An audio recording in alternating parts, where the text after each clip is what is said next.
dia a todos os que estão ouvindo e vendo o programa neste momento. Eu espero que você esteja sendo abençoada, abençoado por Deus, que a sua vida seja uma bênção para outras pessoas. Vamos continuar o nosso estudo da história de Israel, a história do povo de Deus, desde a saída lá da escravidão no Egito, até o retorno de uma outra escravidão, escravidão babilônica, até o retorno para a sua terra. Nós ainda estamos no começo dessa história. Você se lembra? O povo saiu do Egito, o povo está agora andando pelo deserto.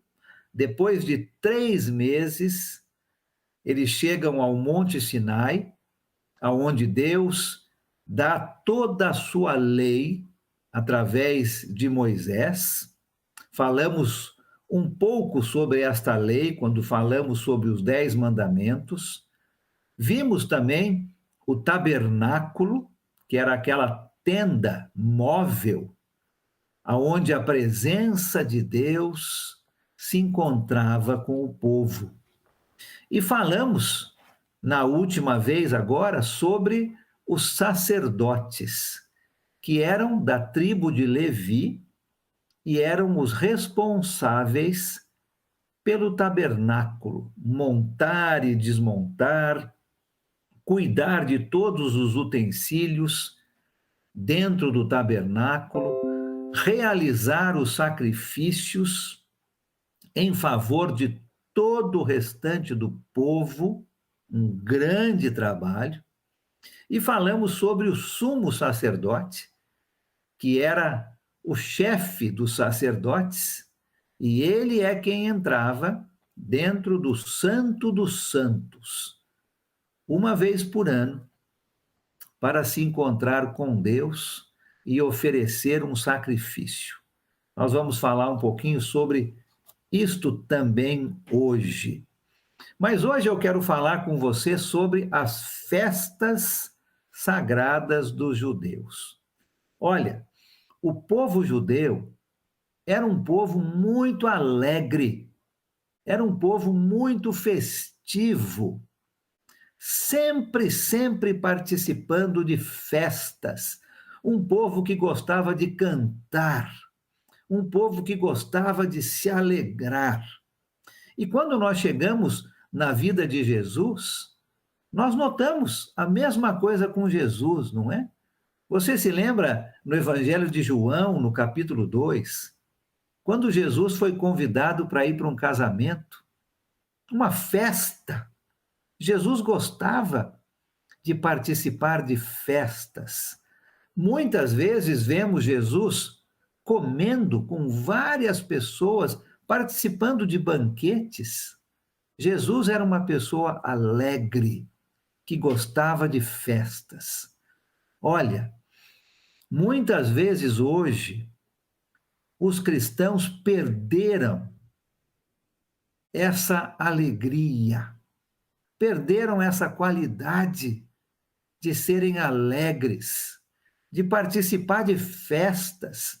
Não tem nada errado em participar de um aniversário, de uma festa, de um churrasco, de um almoço, de um jantar, de estar junto com seus amigos e amigas.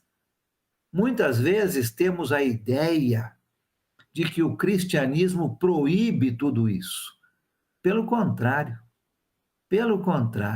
o povo de Deus sempre foi e sempre deve ser um povo alegre, um povo festeiro, um povo que gosta de estar com os outros em momentos de alegria. E nós vamos ver hoje que Deus, na sua lei, dada através de Moisés, instituiu algumas festas importantes para o povo de Deus. E eu quero hoje, basicamente, falar sobre 3 festas diferentes. Em primeiro lugar, nós vamos ver as festas que eram relacionadas com o dia de sábado. Depois nós vamos ver algumas festas históricas importantes para o povo. E no final nós vamos falar sobre o dia da expiação, uma outra festa. Então vamos pegar nossas Bíblias, abrir nossos sorrisos, porque hoje vamos falar sobre festas, as festas sagradas dos judeus. Vamos ver primeiro as festas relacionadas com o sábado. Com o sábado. Você se lembra que um dos 10 mandamentos era relacionado com o sábado. E neste dia, no 7º dia da semana, no dia do sábado, ninguém trabalhava. Abre comigo a sua Bíblia lá em Levítico, 3º livro do Velho Testamento, Gênesis, Êxodo, Levítico, só para relembrarmos, capítulo 23. Levítico, capítulo 23, olha o versículo 3 comigo aqui. Em 6 dias realizem os seus trabalhos, mas o 7º dia é sábado, dia de descanso e dia de reunião sagrada. Não realizem trabalho algum, onde quer que morarem. Será sábado dedicado ao Senhor. Então, o sábado era um dia dedicado ao Senhor. Era um dia onde as famílias se juntavam e celebravam e contavam as histórias do povo de Deus. Como você viu aqui no versículo 3, diz que o sábado é um dia de reunião sagrada. Exatamente isso, né? As famílias se juntavam e recontavam para os menores, para os mais novos, todas as maravilhas que Deus havia feito. Então era um dia de festa, era um dia de descanso, era um dia especial de adoração a Deus em família. Algumas festas eram relacionadas com o sábado. Por exemplo, existia uma festa que era chamada da Festa da Lua Nova.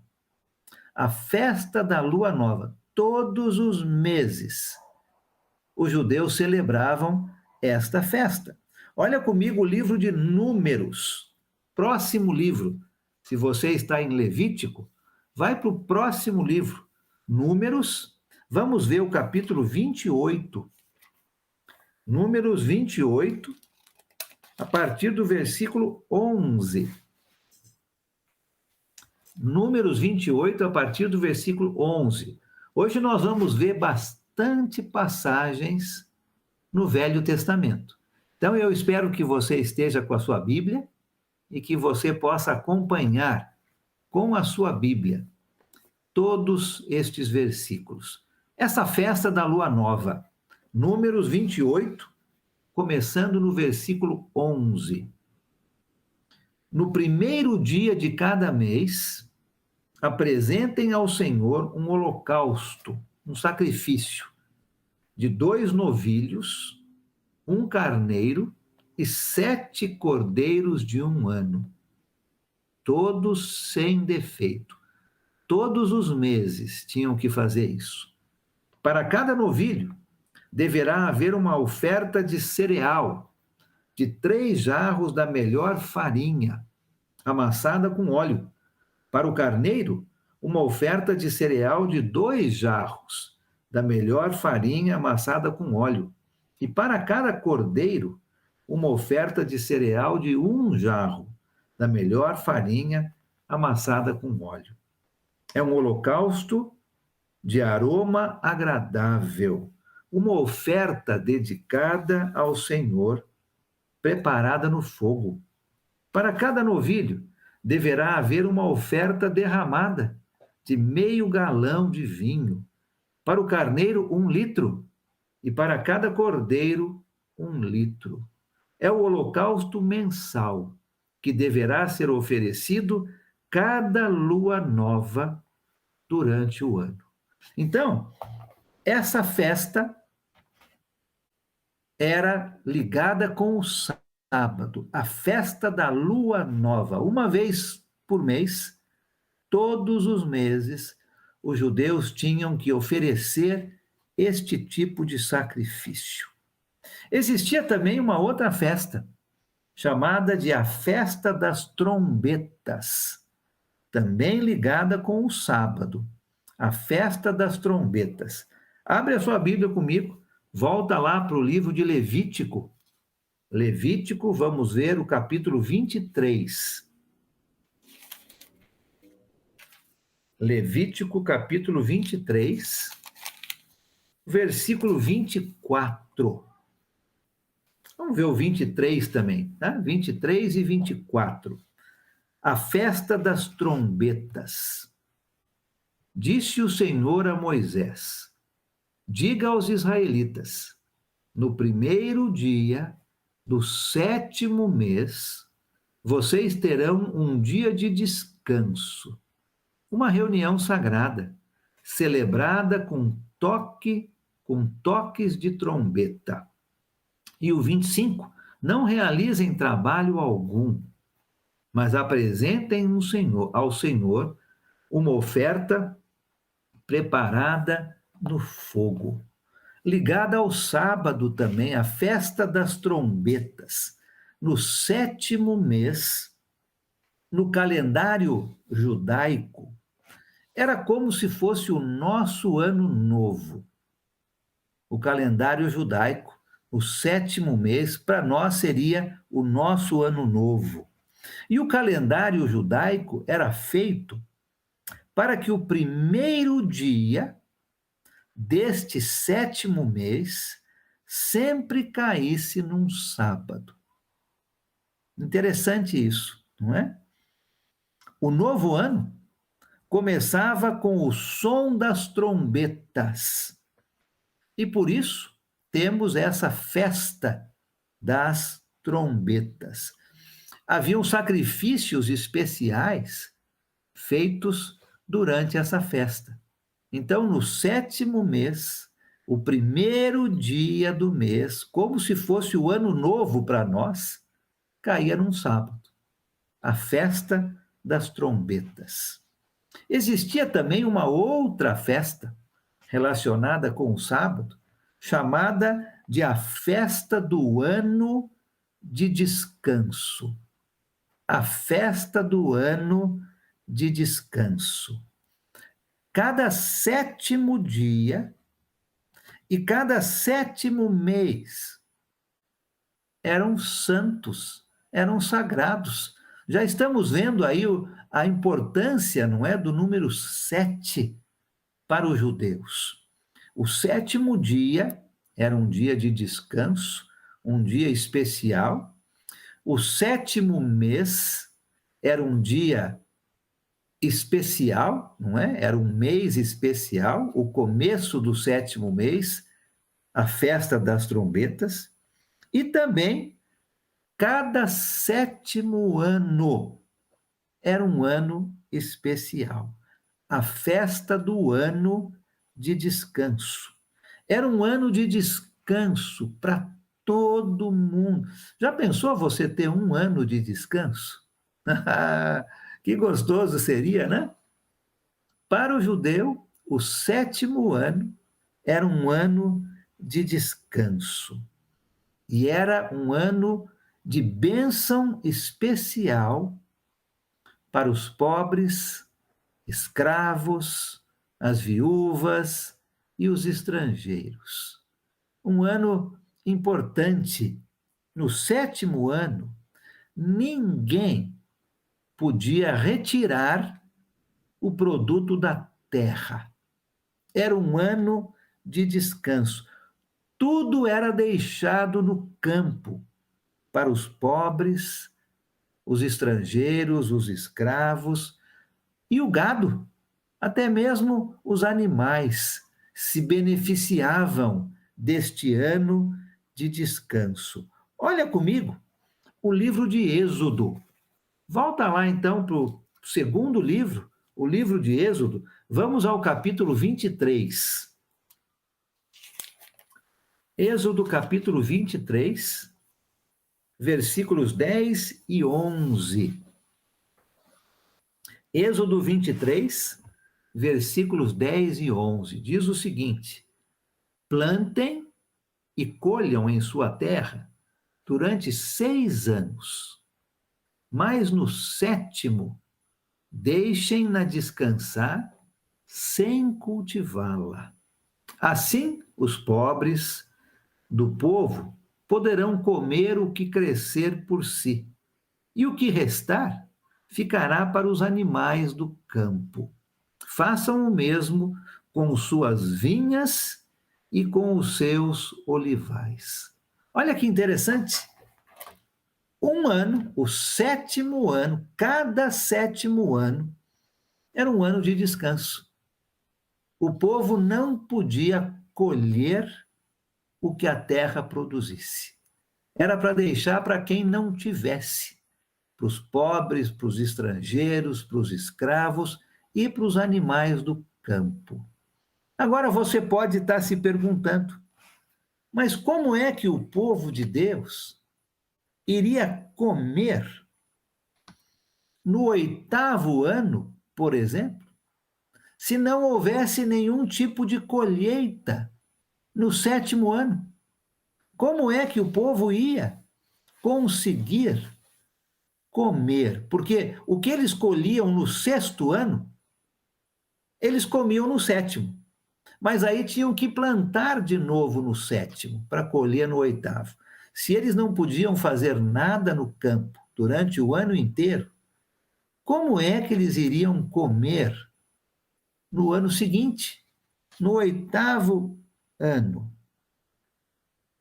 A palavra de Deus vai nos ensinar que pela bondade e pela bênção de Deus, o povo iria ter suficiente para comer no 8º ano. Olha que passagem bonita aqui na palavra de Deus, no livro de Levítico. Se você está em Êxodo, é o próximo livro.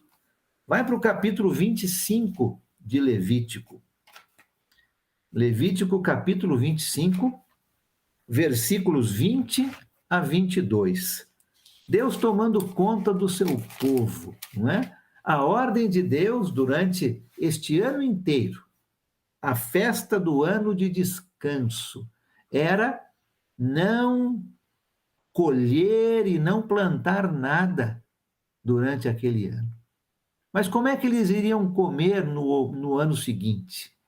Olha aqui a provisão de Deus. Já falamos um pouco sobre a providência divina, não é? Aqui mais um exemplo da misericórdia, do cuidado, do amor de Deus para com o seu povo. Olha aqui o capítulo 25 de Levítico.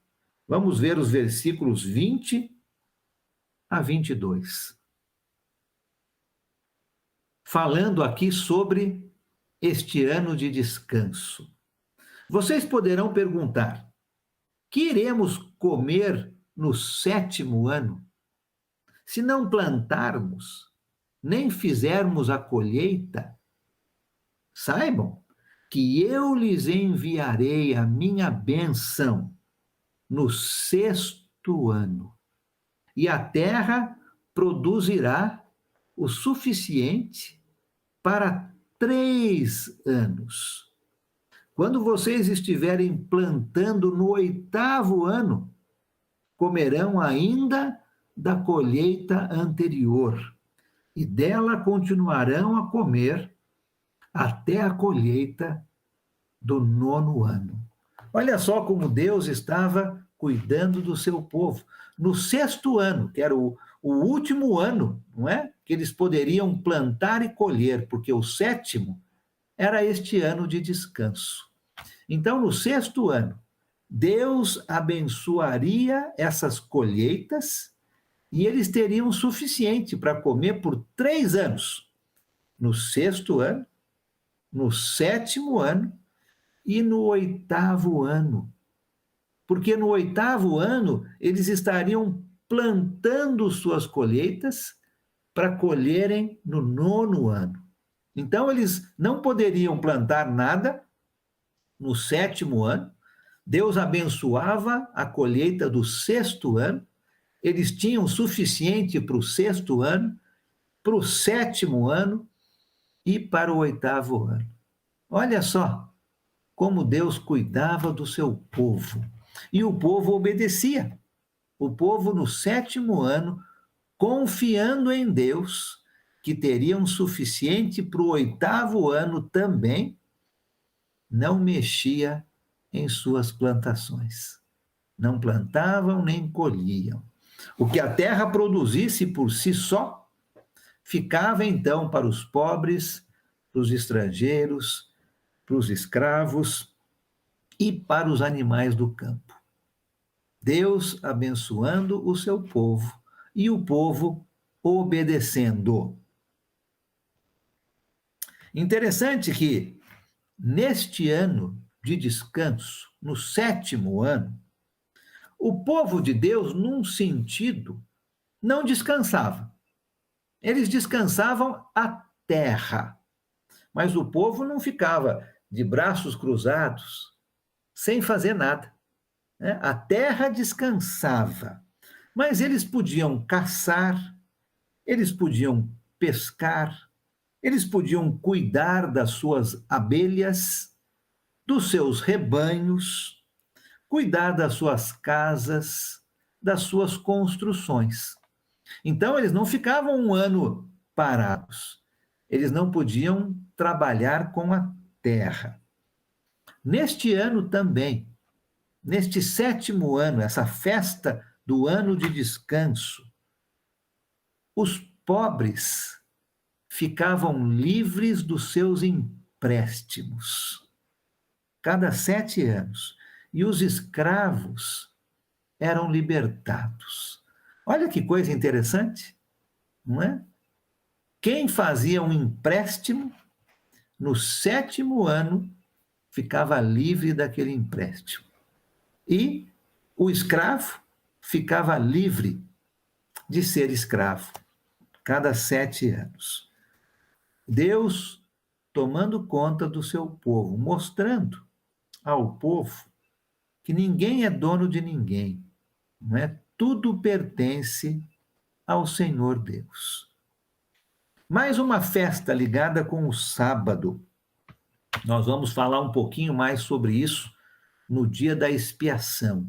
Mas essa festa era chamada da festa do ano do jubileu. A festa do ano do jubileu. Uma festa que acontecia a cada 50 anos. Abre comigo lá no livro de Levítico novamente, capítulo 25, esse mesmo capítulo que nós estamos, mas nós vamos ler dos versículos 8 ao 13. Levítico 25, 8 ao 13. A festa do jubileu, que acontecia a cada 50 anos. Olha o versículo 8 do capítulo 25 de Levítico. Contem 7 semanas de anos. 7 vezes 7 anos. 49, né? Essas 7 semanas de anos totalizam 49 anos. Então façam soar a trombeta no 10º dia do 7º mês. O ano novo, né? Lembra? O 7º mês, o ano 50.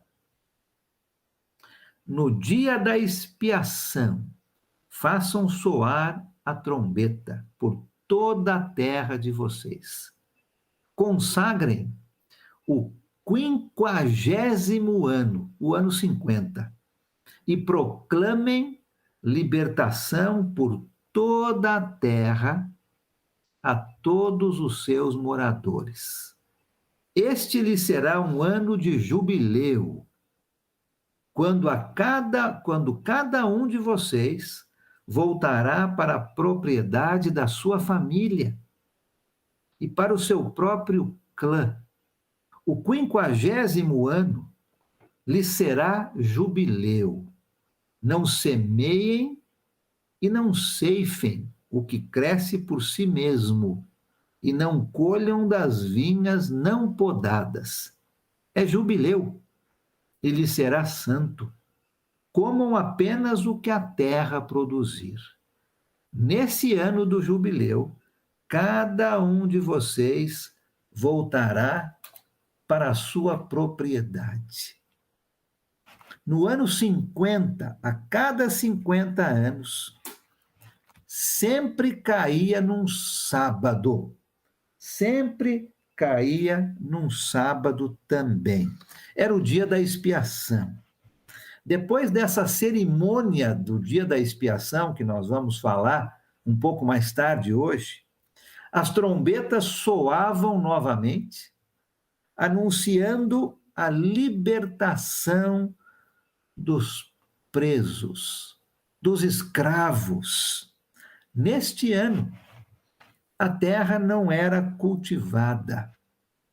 As propriedades retornavam para os seus donos originais. Quer dizer, se você tivesse comprado uma casa, no ano 50, a casa voltava para o antigo dono. Olha que coisa interessante. A ideia que Deus estava dando para o seu povo era que tudo pertencia a Deus. Dessa maneira, nenhuma pessoa podia ser dona de grandes propriedades de terra, porque voltava aos seus donos originais a cada 50 anos.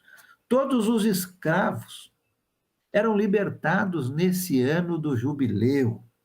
A ideia de Deus, assim como na posse da terra, das casas, era que o povo pertence a Deus e não podia ser escravo para sempre dos outros. Cada 50 anos, então, a festa do ano do jubileu, aonde as propriedades retornavam aos seus antigos donos, os escravos eram libertados a cada 50 anos. Tudo isso relacionado com o sábado. Muitas festas que o povo judeu participava. Além dessas festas relacionadas com o sábado, existiam algumas festas que eu vou chamar aqui de festas históricas.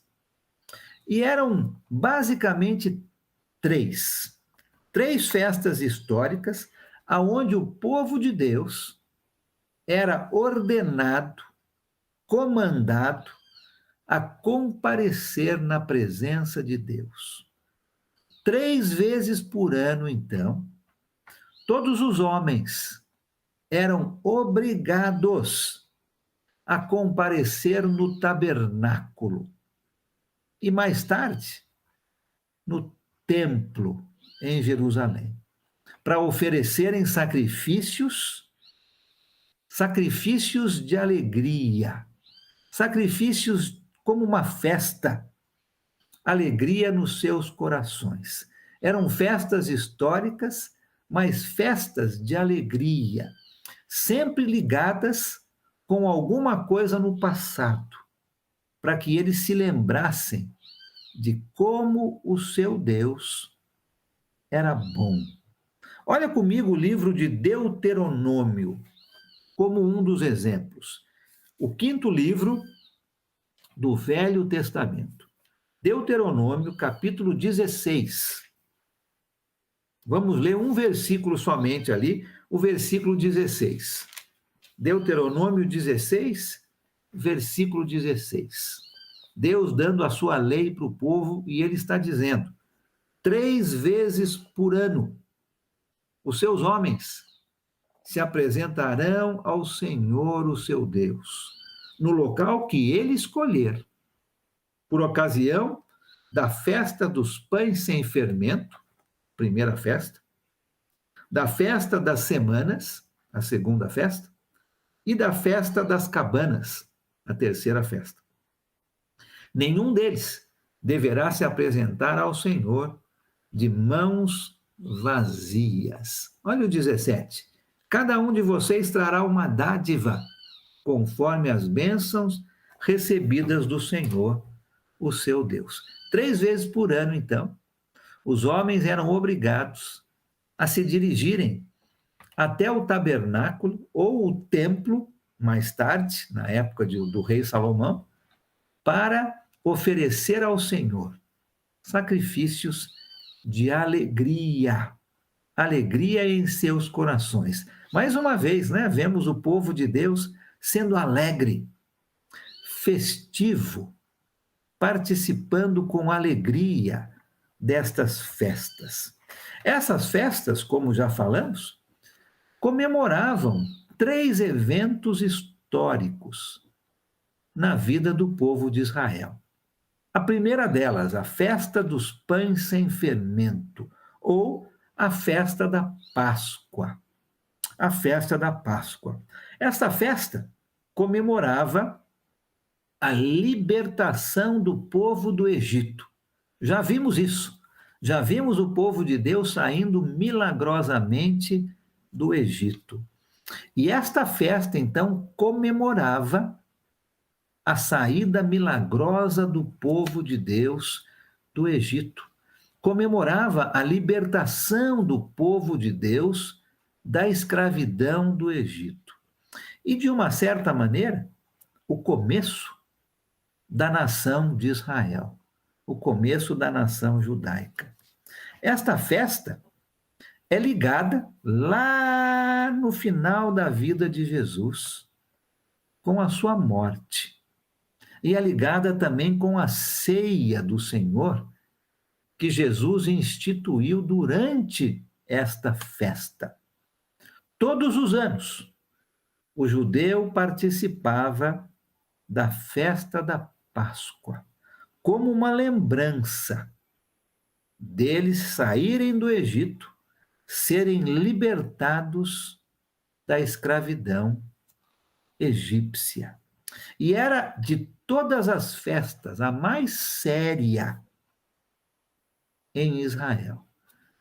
Deus deu muitas leis, foi muito específico com relação a esta festa da Páscoa, também chamada de festa dos pães sem fermento. Eles usavam pães sem fermento durante aquela festa. Você pode voltar lá para o livro de Êxodo, no capítulo 12, e você pode ver todos os mandamentos, todas as diretrizes de Deus com relação a esta festa. Então, a primeira dessas festas históricas chamava-se a festa da Páscoa, ou a festa dos pães sem fermento. E o sábado desta festa era o momento mais importante. A festa durava uma semana e ela podia começar em qualquer dia da semana. Se começasse numa quinta, por exemplo, o sábado era o dia mais importante. Se começasse numa terça, o sábado era o dia mais importante. Então, a festa da Páscoa. A segunda festa, a festa do Pentecoste, ou a festa da colheita. A festa da colheita dos primeiros frutos, ou a festa do Pentecoste. Esta festa era uma comemoração da lei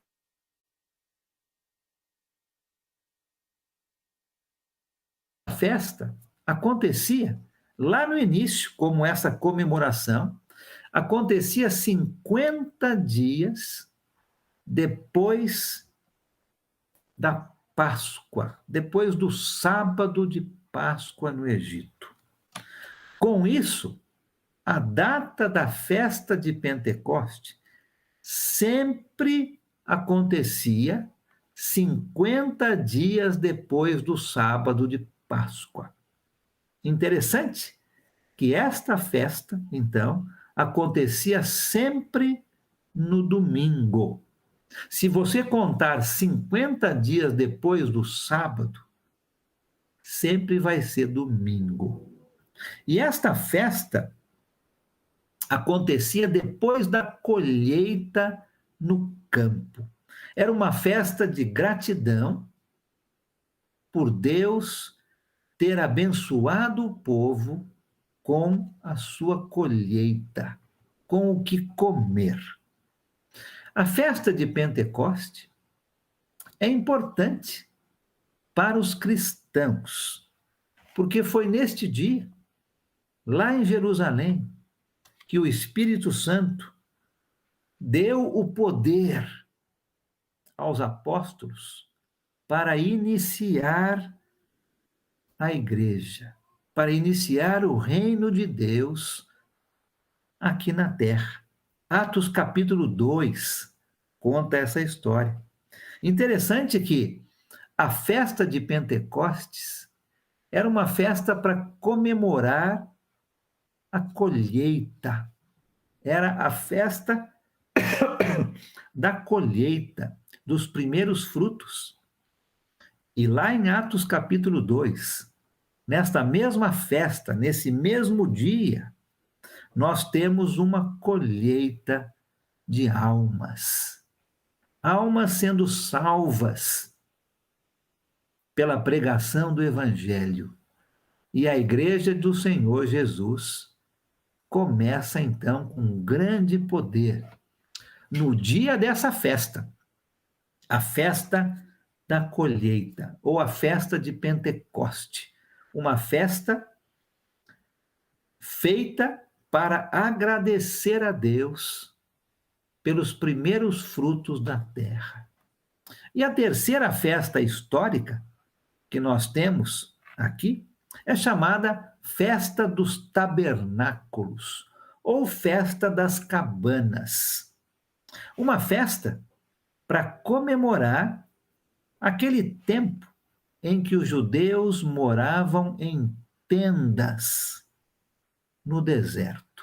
Olha comigo, Levítico, capítulo 23. Volta lá para o livro de Levítico. Capítulo 23. Vamos ler os versículos 33 e 34. E aqui no capítulo 23, por exemplo, de Levítico, você tem essas festas, né? No começo do capítulo você tem o sábado, depois você tem a Páscoa, depois você tem os primeiros frutos, e aqui você tem a festa das semanas, e depois a festa das trombetas, e depois o dia da expiação, e por final aqui, essa festa que nós vamos falar, a festa das cabanas, ou a festa dos tabernáculos. Olha os versículos 33 e 34.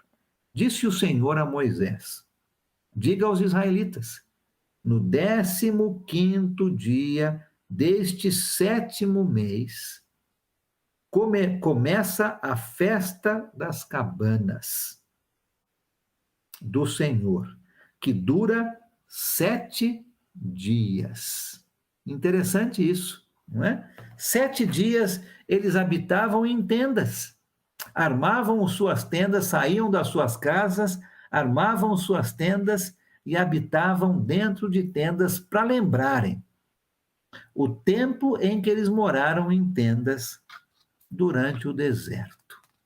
Essa festa, como vimos aqui, durava 7 dias.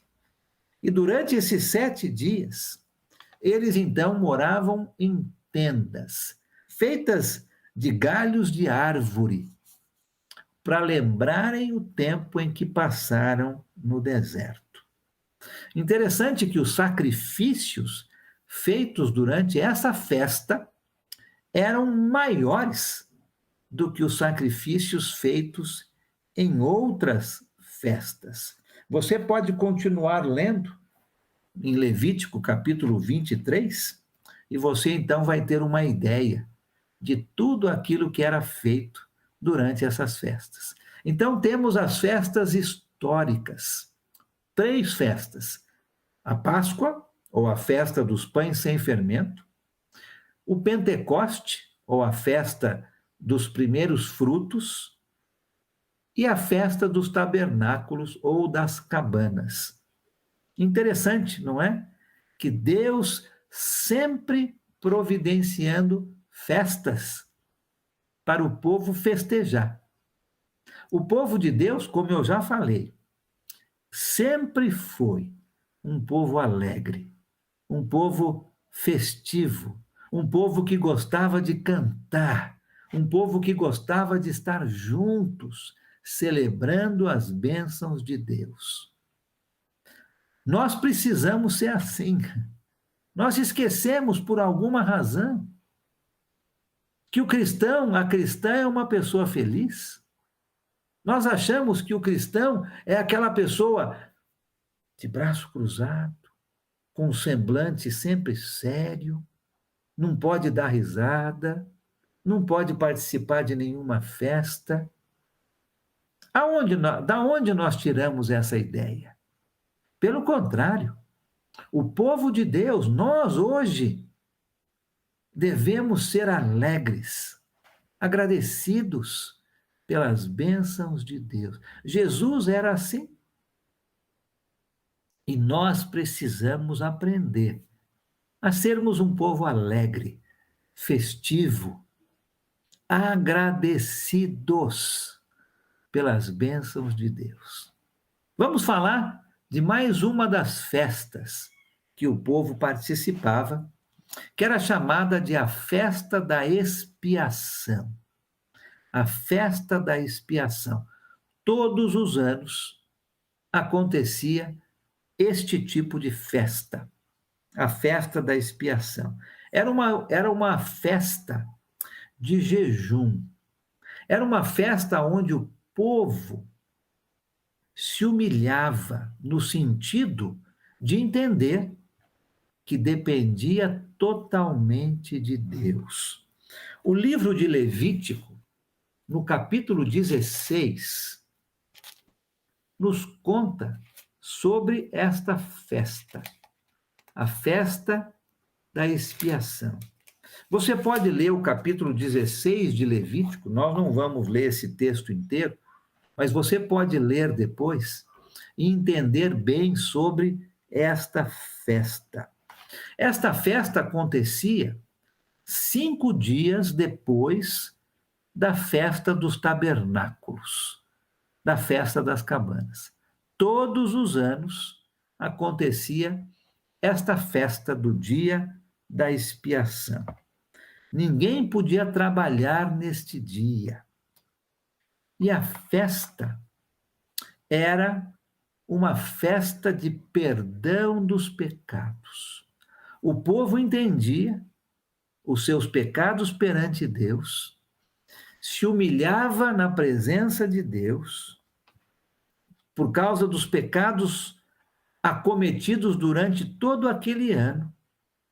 E neste dia acontecia então esta festa para o perdão dos pecados do povo. Naquele dia, todos os sacrifícios eram feitos pelo sumo sacerdote. Ele era o responsável por aquele dia.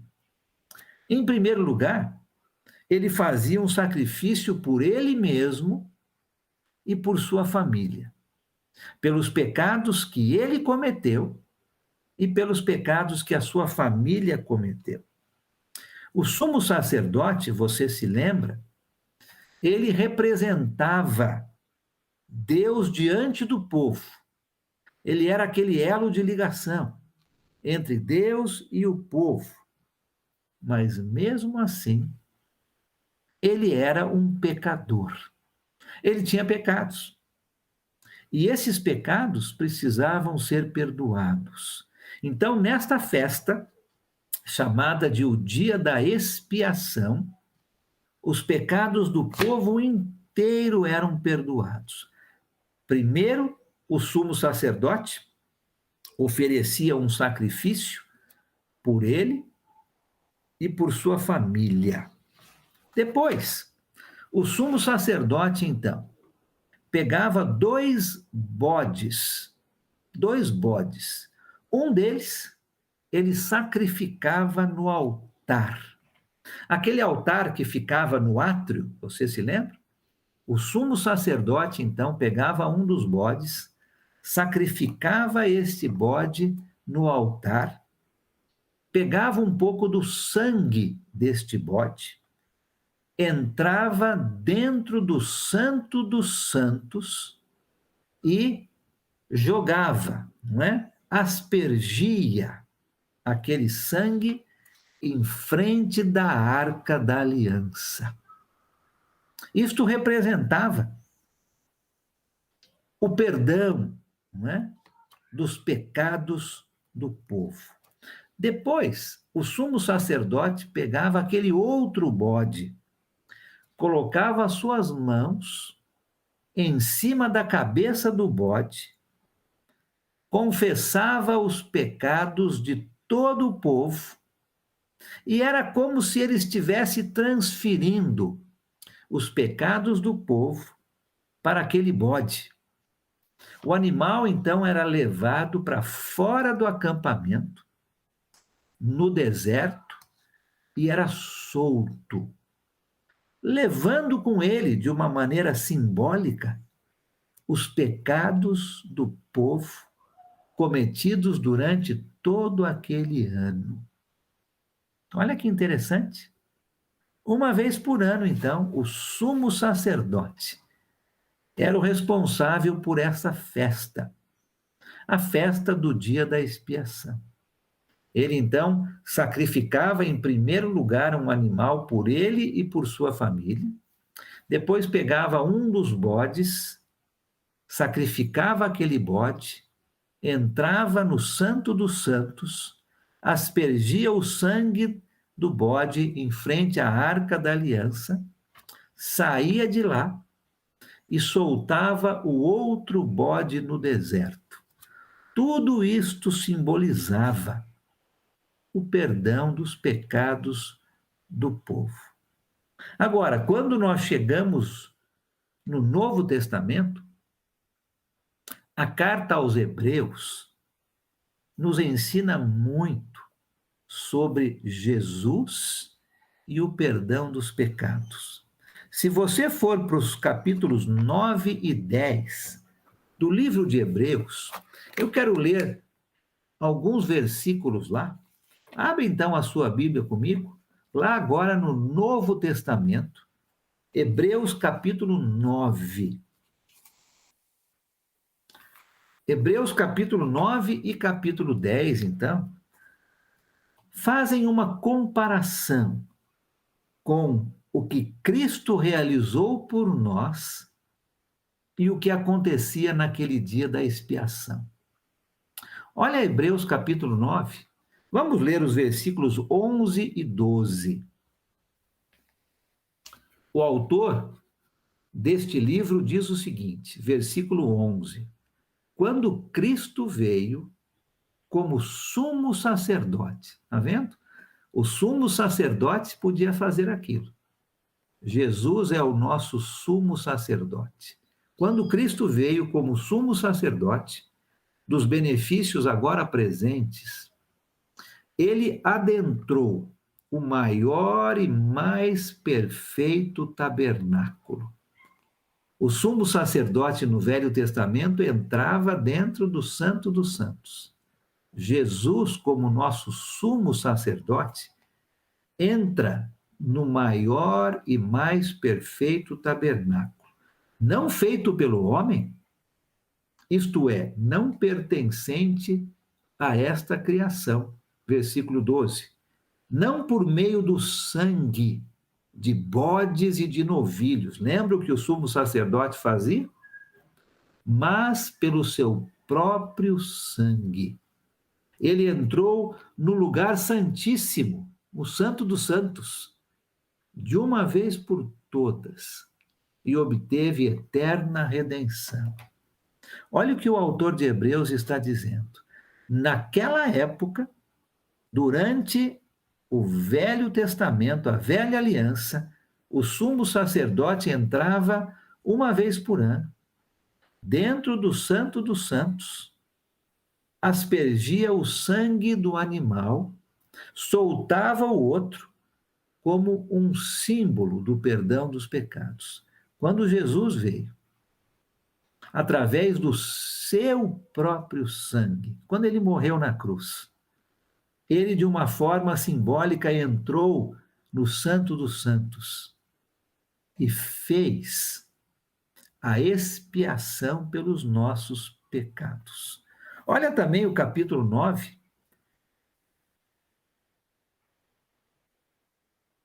versículo 20, por exemplo. Olha só.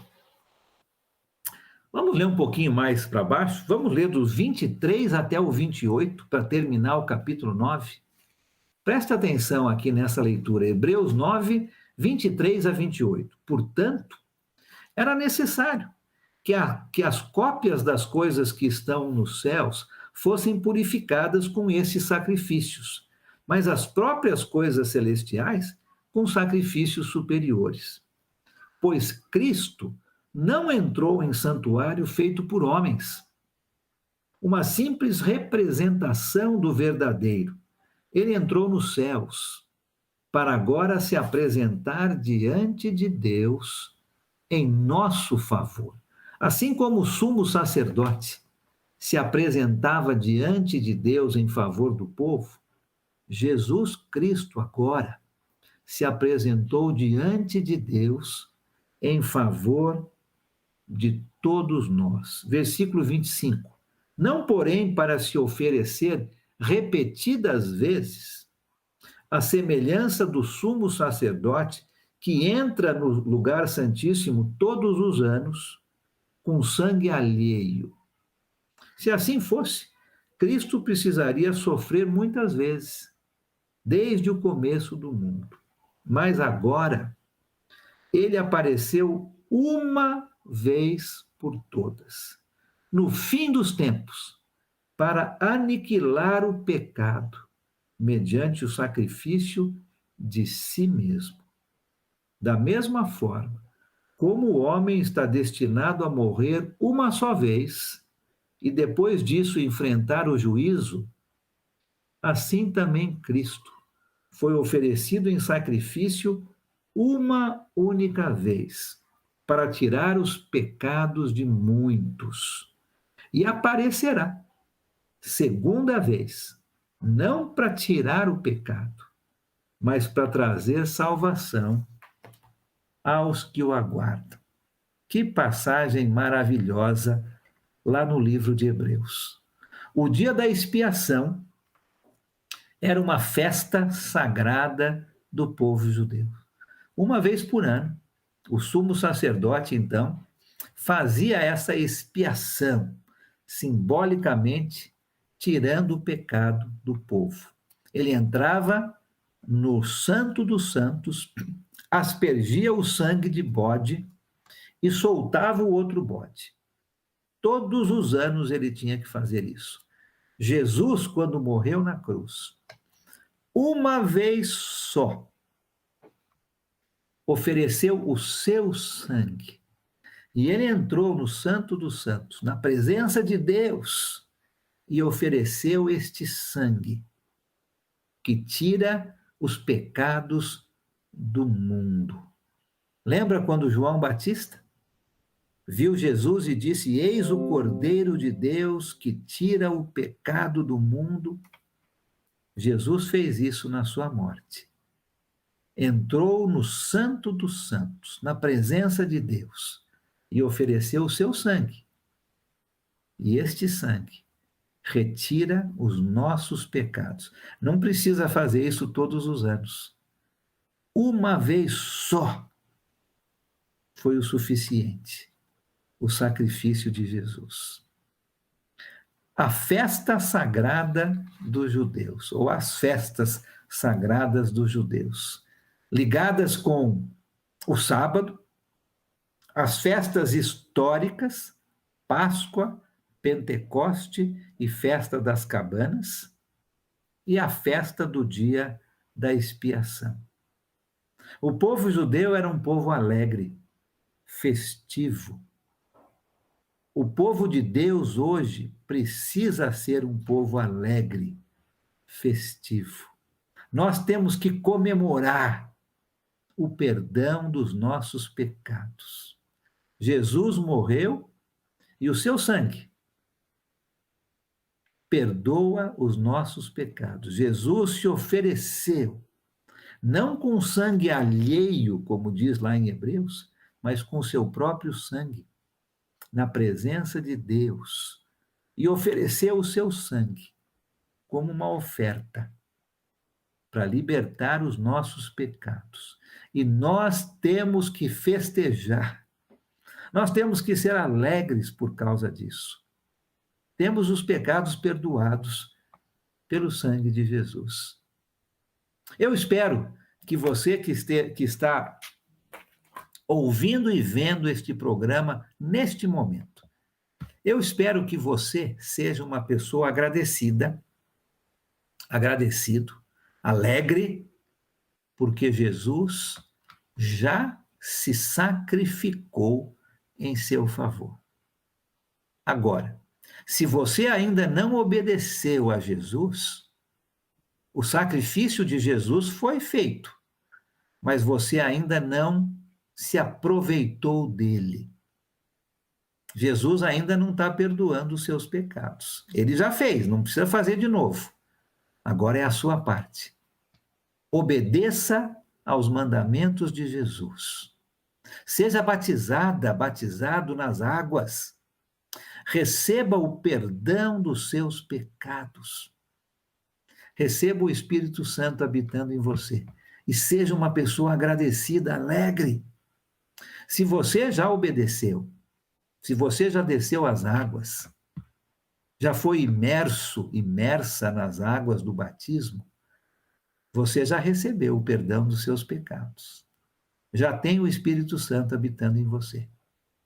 Seja uma pessoa alegre, agradecida, festiva por tudo aquilo que Jesus fez para você. Deus abençoe você.